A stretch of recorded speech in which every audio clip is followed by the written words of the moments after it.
முதல்வர் மருந்தகம் என்கின்ற பெயரில் தமிழ்நாட்டில் மருந்து ஆளுநர்கள் பயன்பெறத்தக்க அளவில், கூட்டுறவு அமைப்புகள் பயன்பெறத்தக்க அளவில் 1000 மருந்தகங்கள் தமிழ்நாட்டிலே முதற்கட்டமாக திறக்கப்படும்.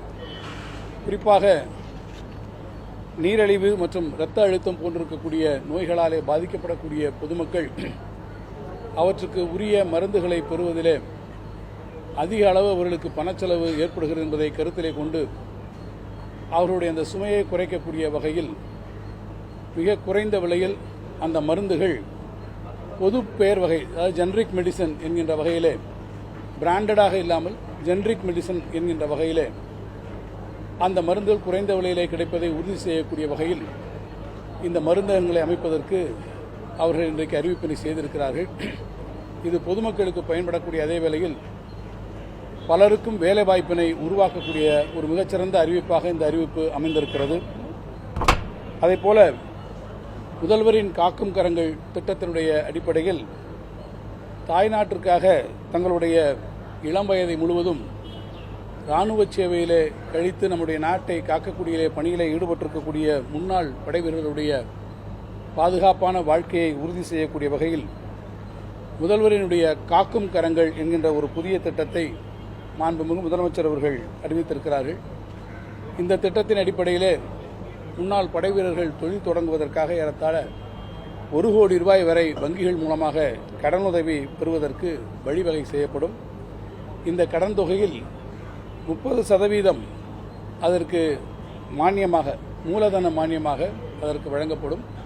3% வட்டி மானியமாக வழங்கப்படும் என்கின்ற சிறப்பான அறிவிப்பையும் அவர்கள் தெரிவித்திருக்கிறார்கள்.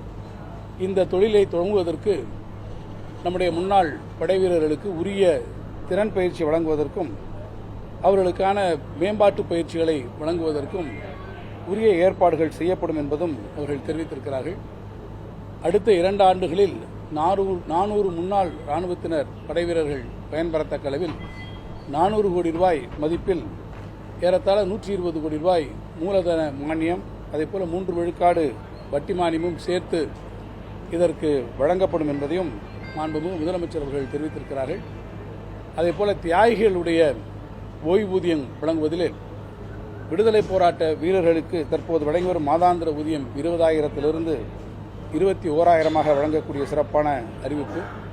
விடுதலை போராட்ட தியாகிகளுடைய குடும்பங்களுக்காக வழங்கக்கூடிய அந்த மாதாந்திர உதவித்தொகை 11,000 11,500.